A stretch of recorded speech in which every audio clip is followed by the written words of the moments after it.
يا صباح الفل او مساء الجمال. ازيكم يا حبايبي؟ عاملين ايه؟ بحبكم قوي. هعمل معاكم بقى النهارده فطيره الفطاطري اللي انتوا بتشتروها من بره، اللي بالسمنه والسكر والعيال بيتهبلوا عليها كده. لا لا، تعالوا هعملها لكم النهارده في البيت بلفه جلاش بركون عندك في التلاجة بقى من رمضان. طلعيها يا حلوه واعملي بقى معايا الفطيره التحفه اللي تجنن دي.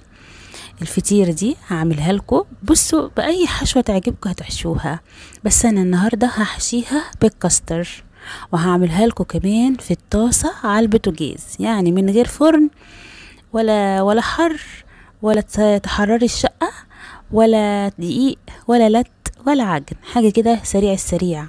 شايفين شكلها حلو ازاي؟ عايزة اقول لكم بجد احلى من المحلات وتحدي، وسهلة جدا جدا جدا، بجد تحفة.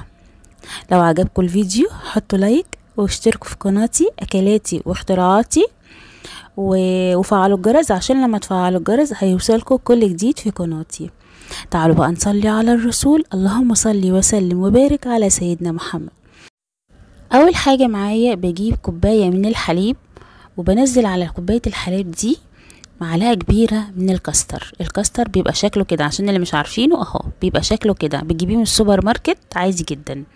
بتدوبي بقى معلقة الكاستر مع كوباية الحليب بالشكل ده لغاية لما تتأكدي ان معلقة الكاستر دابت خالص في الحليب. تمام؟ بعد ما تتأكدي ان معلقة الكاستر دابت في الحليب بترفعيه بقى على نار هادية، ولازم يا جماعة النار تكون هادية علشان ما يكلكعش معاكي، ولازم بصوا مع التقليب المستمر، كده على نار هادية، علشان انا عايزة القوام يتقل معايا ويبقى الشكل بالشكل اللي انتوا شفتوه ده. تعالوا بقى نخش على الخطوه اللي بعدها. هجيب بقى معايا طاسه، اي طاسه عندك، اي حجم عايزاه، حتى لو صينيه، بس انا هعملها على البوتاجاز. تمام؟ بجيب الطاسه وبحط فيها دهنه كده من الزبده، والزبده لو كانت يعني في التلاجة طلعيها كده، خليها كده تسخن على النار شويه، عشان عايزاها كده سايحه زي ما انتوا شفتوا، عشان تعرفوا تتحكموا وتعرفوا تدهنوا الصينيه. بجيب اول طبقه من الجلاش وبحطها كده في الصينيه بعد ما بدهن الصينيه بالماده الدهنيه، سمنه او زبده. تمام؟ بس يكون يعني نوعهم حلو علشان الوصفه تطلع طعمها حلو معاكي. تمام؟ بعد كده حبايبي بجيب بقى الجلاش بعد ما بحطه في الصينيه كده بالشكل اللي انتوا شايفينه ده. انا مش عايزه بقى مش محتاجه اشرح، انتوا شوفوا بقى انا عامله ايه. تمام؟ بعد كده بحط بقى دهنه من الزبده عليها. خلوا بالكم بقى من الخطوه اللي انا هعملها دي والطريقه اللي انا هعملها في الجلاش. بجيب الجلاش وبحطه كده بالشكل ده، بصوا بخلي كده بدخل كده ربعه جوه في الطاسه، وبخلي كل الجلاش من بره. يعني بصوا اهو السمبوكسه كده بتاعت الجلاش دي بدخلها 3 كده على كل ركن كده، على كل ركن واحده كده بالشكل ده. تمام؟ وبدهن بقى، يعني كل ما بتنزلي طبقه بتدهني من الزبده، كل ما بتنزلي طبقه بتدهني من الزبده، زي ما انا بعمل كده بالظبط. يا ريت تكونوا مركزين في الخطوه دي، عشان الخطوه دي مهمه جدا. تمام؟ اهو بصوا بتجيبي بقى لفه الجلاش كلها بقى وتحطيها بالشكل اللي انتوا شايفينه ده، وتحطوا 3 جلاشات، وما بين كل وعلى كل واحده دهنه زبده او سمنه. بعد ما بتخلصي لفه الجلاش كلها زي ما انتم شايفين كده، بنزل بقى الكاستر اللي احنا كنا عاملينه مع بعض في الاول. وعايزه اقول لك، انت عايزه تحشيه، عايزه تخليه حلو عادي، عايزه تخليه حادق برضو عادي، يعني الحشوات دي زي ما انت عايزه تحشيه مكسرات بس، عايزه تحشيه تعملي خلط اللي هي مهلبيه، عايزه تعملي كاستر زي ما انت عايزه. تمام؟ زي ما انتوا شفتوا كده، انا طبعا ما حطيتش على الكاستر وهو على النار اي سكر، فانا هنزل بس معلقه كده من السكر البودره عليه كده، بس يعني حاجه بسيطه كده. لو عايزين تزودوا شويه عادي، لو انتوا بتحبوا الحاجه مسكره قوي زودوا. بعد كده حبايبي بقفل بقى، خدوا بقى بالكم من خطوه القفل دي. كل ما بقفل بحط برضو رشه كده من السمنه او من الماده الدهنيه اللي عندي، الزبده بالشكل ده. الخطوه دي مهمه جدا علشان ما تخليش الجلاش يبقى معجن معاكي، يعني يبقى مورق كده وطعمه حلو، واحلى كمان من فطيره الفطاطر اللي بتجيبوها من الشارع.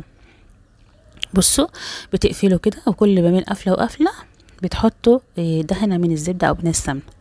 شايفين سهله جدا مفيهاش اي مشكله. اخر طبقه معايا بقى، خلاص كده احنا خلاص خلصنا الطبقات وقفلناها خالص كده.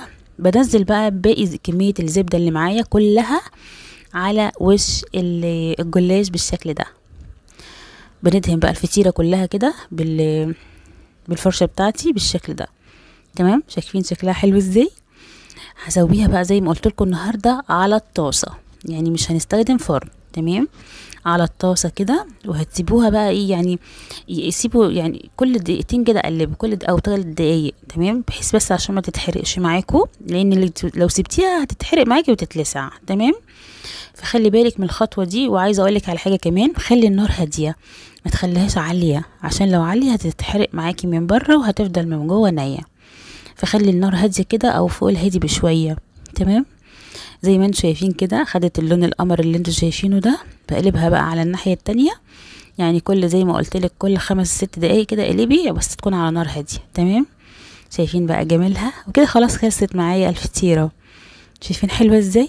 بصوا بقى، بتكونوا جايبين كوبايه حليب يعني عادي بدرجه حراره المطبخ بالتلاجة عادي. بتنزلي كوبايه الحليب عليها كده وهي سخنه. بعد كده بتنزلي عليها بقى رشه كده من السكر البودره بالشكل اللي انتوا شايفينه ده.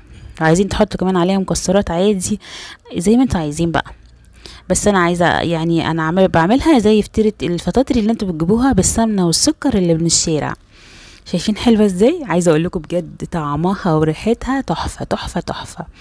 الولاد هيطلبوها منك كل يوم. مكسله بقى تعملي فطار وعايزه تعملي حاجه كده تفرح الولاد، اعملي بقى الفطيره اللي انا عاملاها دي، حلوه جدا يا جماعه، جميله جدا. اعمليها بقى مع كوبايه شاي بلبن كده، او كوبايه شاي كده من غير لبن عادي، او كوبايه قهوه، وكليها بقى بألف هنا. الولاد جعانين تحطها لهم كده، حلوه جدا جدا ومغذيه كمان، عشان محشيه كاستر. وزي ما قلت لك الحشوات دي بايدك انتي، عايز تعملي اي حشوه اعمليها. وشايفين بقى مورقه ازاي؟ انا بقول لكم احلى من فطيره الفطاطري وتحدي المحلات. جربوها بطريقتي بقى او انسوا اي طريقه تانية. يا رب الفيديو عجبكم بقى، ويا رب الطريقه تعجبكم.